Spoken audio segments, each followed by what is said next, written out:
This is future me here, talking before we get this video started. You guys know that I have both a PS5 and I've also got a Series X, and as well as a PC, obviously, because that's where predominantly the editing now is coming from, whereas once upon a time it wasn't always the case. Pardon me, my lights are a little bit dim. Give me 1 second. Actually, no, I'll leave the lights as they are because that's not really the most important thing. I was going to do the lighting, but it's not so much the most important thing within the context. This is the shorter review. As I'm explaining, this is future me. Everyone knows I've got a PS5 and a PS4. The review that we're going to be getting into is whether I recommend this product here. And the reason why we're going to be talking about this product is obviously this is to help people who want to search through whether it's programs on Netflix or just sort of navigating through the PlayStation Store a little bit easier. And so one of the biggest complaints some people have is not everyone can maneuver perfectly with one of these. Obviously, we reviewed the batteries. That will extend your play, I think, by a couple of hours. The batteries are still good more than a year or two after the initial review, but basically, obviously, I talked about adding triggers, which I have to extend the triggers a little bit. I did a trigger review. Maybe I have put it up, maybe I have not. If I haven't, I'll put it up later. I did a trigger reviews, and obviously we did sticks, right, with thumb grips and everything else that you can add. I normally like having that left stick feel a little bit more, especially when controlling cars EDC. But one of the things that we ended up wanting to add was this is something a friend of mine actually bought. Right? It's obviously a keyboard, but what it does is it does have a pass-through. It does have a USB-C, and you've got your on and off switch, and then you've got a Bluetooth selector. I don't know if y'all can see that. Sometimes the camera might take a minute to focus because it's focusing on my face as well. But this is, like I said, future me. So we're going to get into the unboxing of it, but I want to let you know that I have been using this for a while, and so therefore it's up to me to give you the feedback as to what will that look like when you are actually using the item, and how easy is it for you to use the item as well. I think that's very important for people to know before they jump into it. But we'll go into the unboxing process, and then we'll come back to future me again, and we'll talk a little bit, and you guys will be able to see the feedback as I'm typing it in onto the console and everything else that comes with it. But this is what it looks like if you've got big hands, or if you've got small hands. You know, this won't violate you too much, or at least it shouldn't. And like I said, you've got the Bluetooth connection there, so that the PC treats it like the console treats it like a keyboard, which it is. But also it has that audio jack that's in here, so you have to really line up the holes properly, just so that way it knows what's going on. It will immediately mute the audio onto your TV, by the way, so that we don't forget.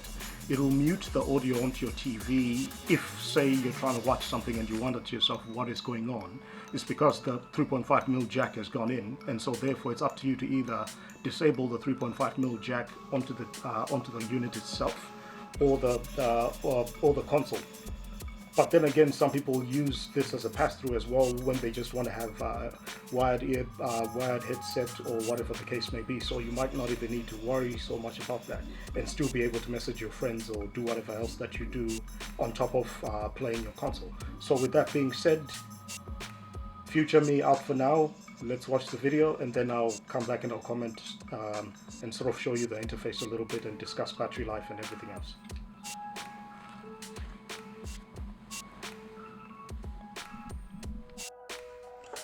Pardon the shiny surface. Once again, that's just part of this way my room is sorted out. I'll find a way to sort of put a filter or something later.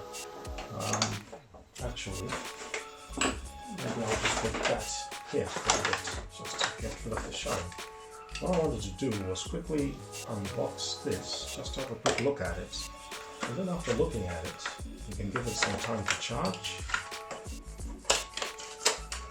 and then deal with everything else later. Okay, so this is a quick shout out to my friend Jackie, and basically this is the unit itself. You have to figure out something that I didn't have already. I like it. Feels very light. Let me grab a controller real quick and see how well this all comes together.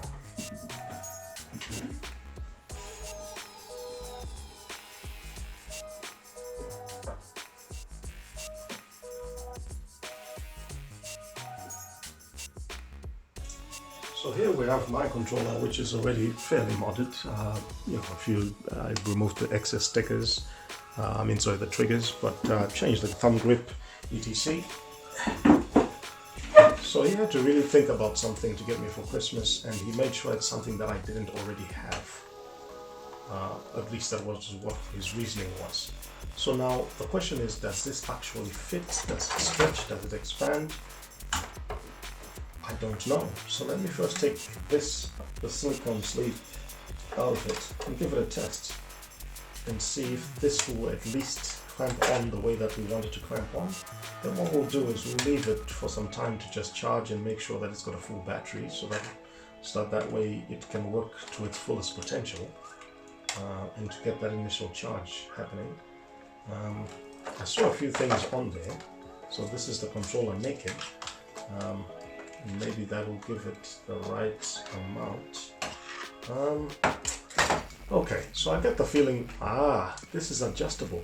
As I was going to say, for whatever reason, it's refusing to line up properly, and I couldn't work out why. It's adjustable. So this is what it will do for the controller. So ideally for people who want to type, maybe potentially look for a movie and they don't really use it for gaming per se, I would say this will be a good unit. The fact that it is USB-C, and I'm guessing that this is a pass-through, which we'll test out in a minute. Actually, in fact, let me grab the charger real quick and actually see if potentially this will pass through the charge.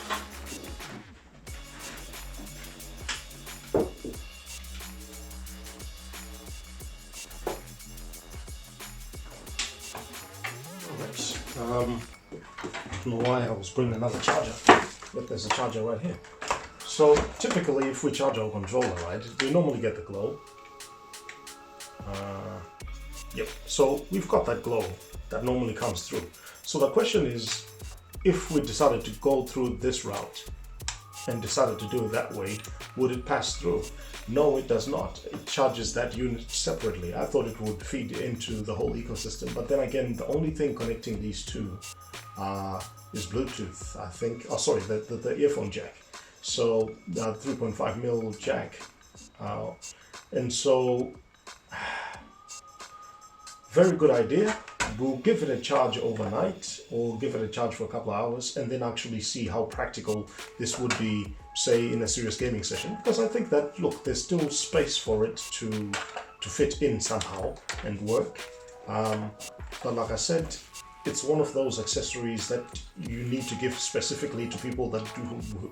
I'll say this would be the perfect accessory from the early 2000s, right, when people still had, tactile buttons and phones and everything, and they knew all their shortcuts. Whereas now it's a little bit different, But I still think there's still room for a product like this for obvious reasons.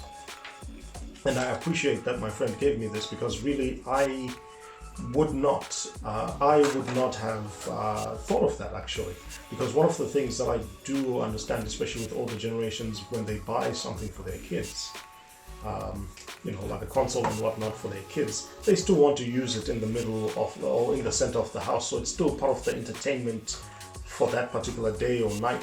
And so one of the biggest issues is, again, how do we navigate? Not every parent knows how to navigate through these UIs and everything else. So that will be a very interesting test to see, because while the media remote, for all intents and purposes, is great for basic scrolling etc, it's never going to type out a title for you. You still have to sort of figure out using all that kind of stuff and then work out all the basics. But the fact that this is adjustable is going to help, because the biggest issue was keeping the silicone sleeve in, for me anyway, because one of the biggest issues that some people will face, once again, when you're sharing the console with the rest of your household, is kids will spill juice and they will spill stuff on these. So there you go. So it actually does sit with the silicone case. A bit of a struggle, but once it's in, and it's cinched in. I can feel that it's cinched in. It's not going to come out anytime soon. So we'll give it a charge and we'll test and see what exactly we'll face here. Because the idea is very basic, but it's also a very smart idea. Ergonomic design, Bluetooth connection, wireless full PS5 QWERTY keyboard, voice chat pad for messaging and chat, built-in speaker, lets the user hear all the chat audio directly from the type pad. So I'm guessing, yeah, there's a speaker right at the back. So that will pretty much, probably will help out a fair bit. Lets the user hear the chat audio. This can easily be disabled in the PS5 settings menu, easy to install, easily snaps into place with no additional software in order to run. So the idea is great. You've got a manual here. I don't think it will be necessary, but in case people don't know, and then I'll actually do some research as to where to find this, because this is a gift that a friend gave me. So that's what the manual basically is. Adjust audio jack, your loudspeaker, on and off switch, Type-C charging port, pairing key, red-blue indicator, obviously 3.5mm jack. You've got your caps locks, space, enter, space key, enter key, function key, character, delete, directional keys. So connection instructions: connect your Bluetooth keyboard to your PS5 controller via the 3.5. Turn on your PS console, PS controller, turn on the keyboard on and off switch with the blue indicator will light up. Short press the pairing key, 3 seconds to begin pairing until the device is finished. And then on the PS5 system, go to settings, then accessories, then Bluetooth accessories. Find the device named JYS, Bluetooth keyboard, and then select to pair. Slowly enter the passkey displayed by your console using the keyboard. Then press the enter key on your keyboard to complete pairing. Once paired, you find the keyboard in registered devices. If your console does not accept the keyboard, please repeat step 1 to 7 and enter the passkey slowly. Other functions: type the symbols in pink and press and hold the corresponding symbol key. To type capital letters. So all this stuff will be explained anyway when we go through the setup process, but this was just basically us unboxing. We'll let this charge. When the indicator flashes twice in blue, it means the keyboard needs charging. Connect the USB-C, not included. Bluetooth pairing mode will stay active for 3 minutes. When the Bluetooth connection is lost, the keyboard will go into sleep mode. So all this stuff, generally, I think that we should be good. Yeah, I think we should be okay. So this is going to be interesting. I'll let it charge for a while. It does complement. I like the black and white aesthetic, especially with the silicone sleeve. So it does complement the controller very well. So definitely we'll give you feedback on that after we give it a charge. And then we'll actually do the proper review and see how it goes. Again, if you're a kid that grew up in the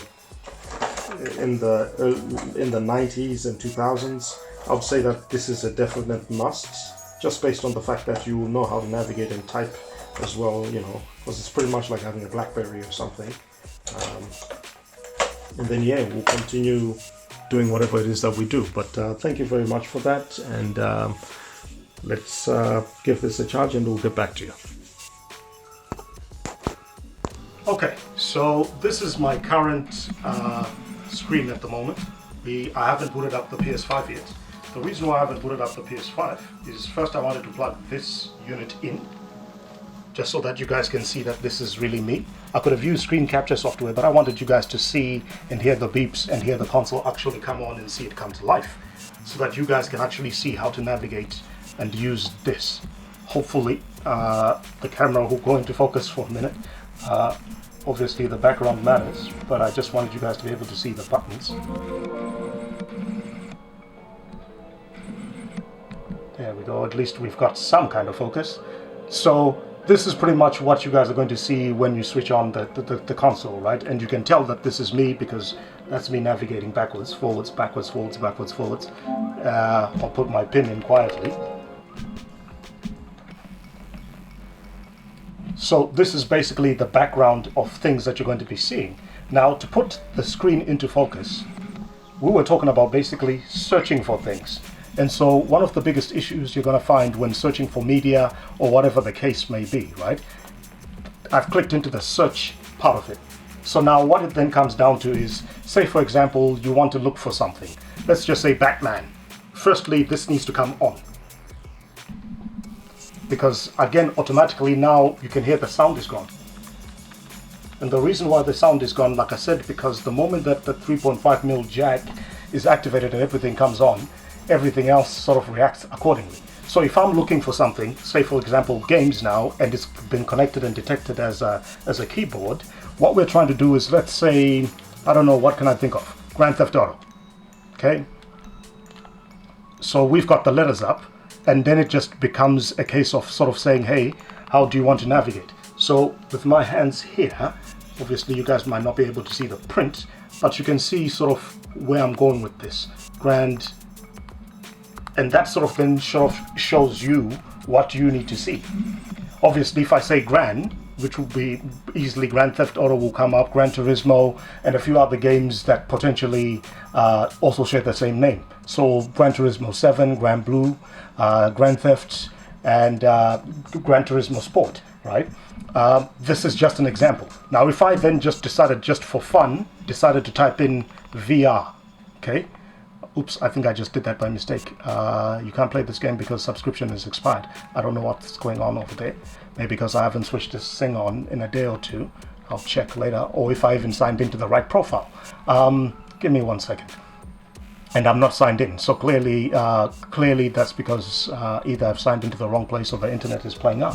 But that's neither here nor there. What we were just talking about is being able to search for things. And so if we wanted to search for something else, we could go, what can I think of? Infamous. So first you have to actually type in, and then INF, INF, Infamous. And so you now get the Infamous pop up, and so therefore you're good. But like I said, you've got a good solid battery here. This thing will last easily 5-6 hours, sometimes even more, because generally, to be honest, I don't use this all the time. This is something that whenever I'm not using it, I just switch it off. And the moment that you switch it off, you're good. But like I said, the sound will indeed cut out the moment that the jack connects. And when you disconnect it, the sound will come back right away, because the port. So that's that. I hope you guys got something out of it, but I think, yeah, again, this is future me signing out, but that's basically what the unit would be. I'll switch this off and worry about signing in later, because I'm not even playing anything at the moment. A new version of the software, that's probably why. Update and then turn off. So the reason why it hadn't signed in is because new software probably has come, and so therefore it was giving me the headaches. But anyway, thank you very much, and we'll talk more in the next one.